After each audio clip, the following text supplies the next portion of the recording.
Navidad es tiempo de paz, amor y felicidad, de compartir en familia y cuidarnos mucho más. El Ministerio de Interior y Policía te invita a celebrar la Navidad con alegría y seguridad. Usar fuegos artificiales, además de violar la Ley 340-09, pone en peligro tu vida y la de tu familia. El que juega con candelas se quema, y si te quemas, no hay diversión. Evita los fuegos artificiales y celebremos juntos una Navidad segura, sin fuegos ni quemaduras. Ministerio de Interior y Policía, contigo en la Navidad.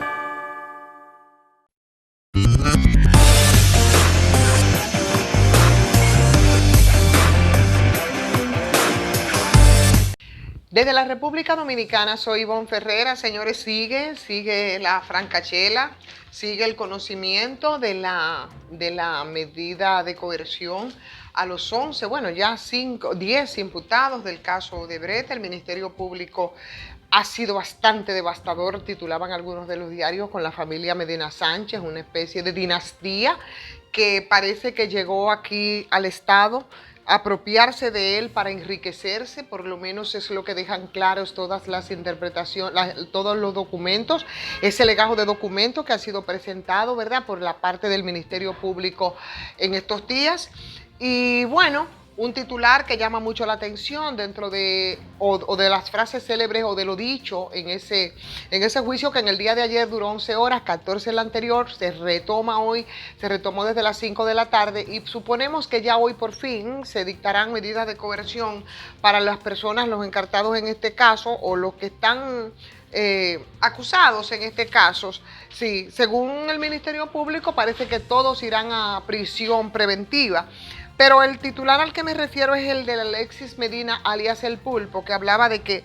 el nivel de zozobra que hemos vivido, así tal cual hemos vivido, ha sido insostenible. Y eso es importante para recordarle precisamente a Alexis El Pulpo que la zozobra a quien la han mantenido es al Estado Dominicano. Y si no de manera absoluta, la familia Medina Sánchez, la dinastía Medina Sánchez, por lo menos muchas personas que desde el poder, bueno, pues han defalcado. Y ese desfalco, señores, tiene que remontarse a muchos años atrás, irremediablemente. Pero por algún lado había que comenzar. Y recordarle sobre todo a muchas personas, o a no pocas personas, que le parecía exageradísimo e incluso le parecía hasta ofensivo cuando se hablaba aquí en este país de las mafias y nos referíamos al tema de la corrupción, al tema de la impunidad de las últimas décadas. Pero la reciente investigación que se ha hecho y con la que ha sido una especie de punta del iceberg para empezar a ser coherente con lo que había prometido Luis Abinader en campaña respecto a la justicia independiente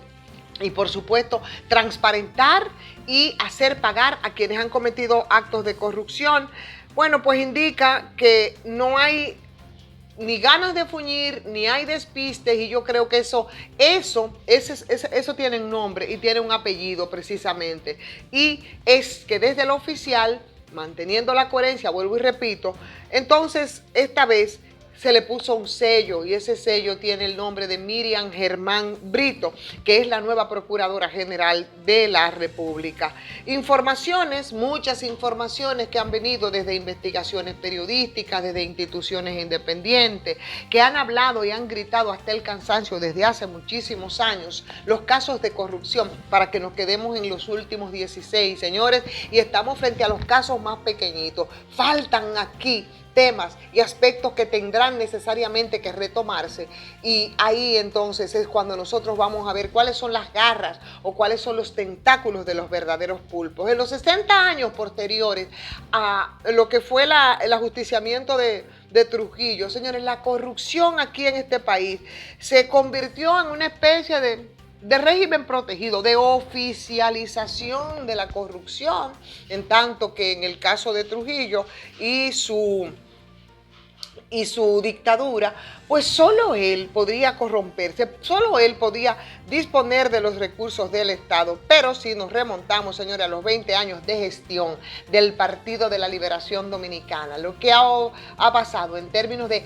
corrupción estatal, señores. Estamos plenamente convencidas que por lo visto amplió y perfeccionó de manera extraordinaria. Y eso es mucho decir, señores, lo que fue la estafa, lo que fue la corrupción de la tiranía trujillista. De esa manera se conformó una especie de tinglado mafioso, como decíamos ayer, se conformó una especie de asociaciones delictivas estatales que en algunos casos tenía algunas coordinaciones con instituciones también privadas que se han beneficiado de todo este enclave en el Congreso, en órganos de fiscalización, en sistemas de justicia privados, integrados por cúpulas públicas, por cúpulas privadas. O sea,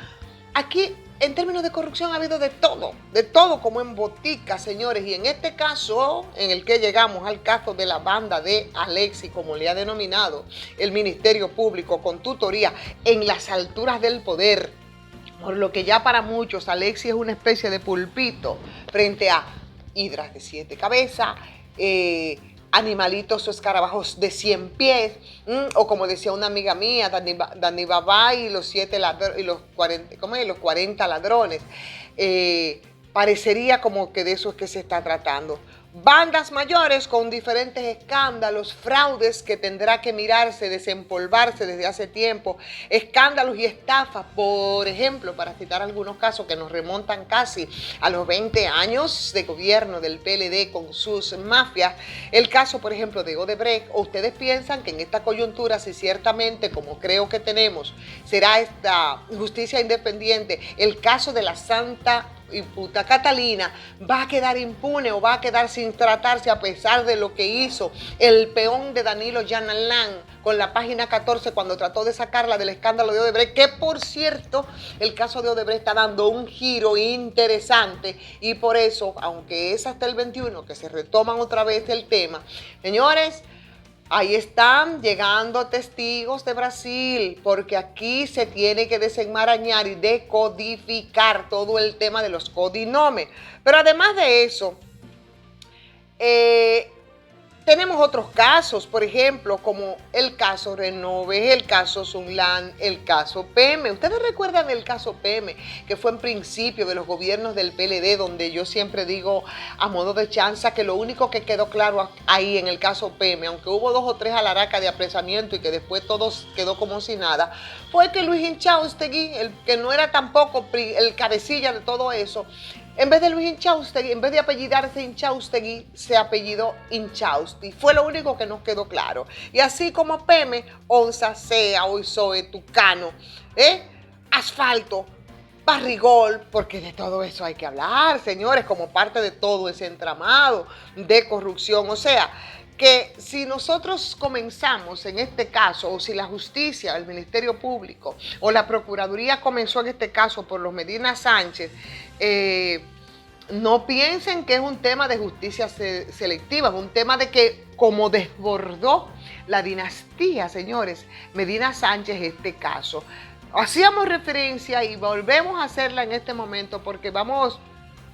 tomábamos nosotros de muchos casos que parece como que hay que tomar un poco de memoria contra el olvido en estos días. Y en ese desempolve de expedientes en el que, imagínense, señores, todavía nosotros no hemos llegado al caso, por ejemplo, de obras públicas. Pero no solamente a la obra pública de un tal Pepín que sustituyó a un tal Penco que después era candidato y desde el que se hizo cualquier cantidad de travesuras. No, estamos hablando de otros ministerios de obra pública que van en otros gobiernos, en la de Andino, la de Freddy Pérez. Por ahí pasó incluso Miguel Vargas Maldonado. No estoy diciendo que tenga ningún vínculo de corrupción, pero parece que aquí hay instituciones que son tan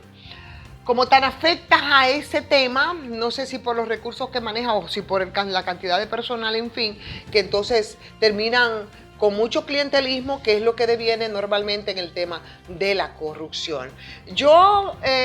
para referirme a este caso, y lo voy a soltar ahí, esta mañana comentaba un artículo que publicaba Bernardo Vega en su acostumbrada columna en el periódico Hoy, exactamente, que les quiero convidar a leer a propósito de la corrupción y esa mirada retrospectiva que necesariamente nosotros tenemos que hacer. Cuando él hablaba sobre el caso de Fomper, que es de los que se está ventilando ahora y que muchos no han entendido y lo ven como entramado, las empresas, decía él, lo titulaba, que desde hace un buen rato promovieron todo el tema de la corrupción y efectivamente tiene mucha razón Bernardo Vega con esa crónica que hace y ahí habla de esas 12 de las 16 ingenios azucareros que existen en el país bajo el control del CEA. Habla de las 35 empresas que quedaron después de Trujillo, de las que sobrevivieron, que pasaron al sector privado, que está Molinos Dominicanos, que está la tabacalera. Y yo me detenía ahí un poco en el tema de la tabacalera cuando les contaba yo a ustedes toda la historia de lo que pasó en la tabacalera y de las pifias, señores, que vienen desde cuando en 1996 el señor Adalberto Rosa, que era parte de, y que por cierto me dicen que es primo de Fernando Rosa, que era el administrador de la tabacalera y que cuando vino todo el proceso de privatización y demás, entonces él agarró y bueno, la empresa, como presidente del comité de liquidador, se pasó a través de una fundación que hizo al vapor en todo el proceso de transición cuando ganó las elecciones entonces en el 2004 o 2000, el presidente Hipólito Mejía. Ahí se adjudicó, lástima que no pueda abrirlo para mostrarle con muchos detalles. Bueno, sí, aquí está, porque lo recordábamos precisamente cuando en el 2010, en el caso de Jenny Berenice, ¿verdad? Con el caso de los muchachos de aduana, que eran hijos de unos prestigiosos, entre comillas, de Santiago. Uno de esos era de Alberto Rosa, hijo, precisamente, hijo de ese señor que en el 2000 se vio envuelto en un escándalo de corrupción a través de una de las empresas de Corde, que a la sazón, el periódico, en la revista Ahora, titulaba 84 millones de cordes regalados a una fundación privada. Esa fundación privada era de Adalberto Rosa y ahí eso todo quedó en nebulosa de todas las travesuras que hizo. Ojalá yo poder colgarlos, o si no se lo voy a desglosar un poquito en otra transmisión para que ustedes sepan, señores, desde cuándo y para que se recuerden muchos que ahora creen que porque en su momento esos casos quedaron simplemente en la impunidad, ellos pueden ostentar una honorabilidad que no es tal. En ese caso,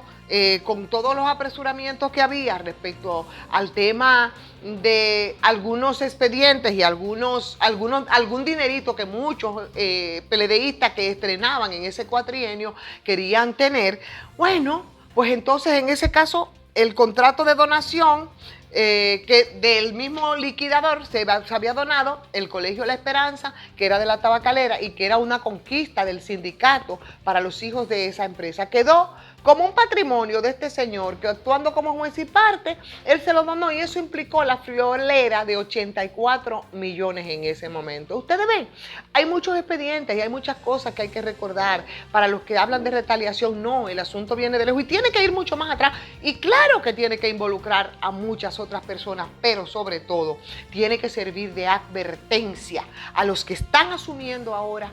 la administración pública, a todos esos funcionarios que, aunque no lo digan, sabemos que muchos vinieron con la baba en la boca pensando y pretendiendo que iban a hacer exactamente lo mismo que estos funcionarios que ahora en este momento están sentados casi en el banquillo de los acusados. La cosa viene de lejos, esa es la verdad. Señores, vamos a darle like si les gustó la transmisión, como siempre les decimos, y por favor suscríbanse. Seguimos nosotros ahí con el desafío de aumentar a determinado número de suscriptores antes que termine el año, pero para eso ustedes tienen que integrarse, ayudarnos, comentar. Soy Ivonne Ferreira.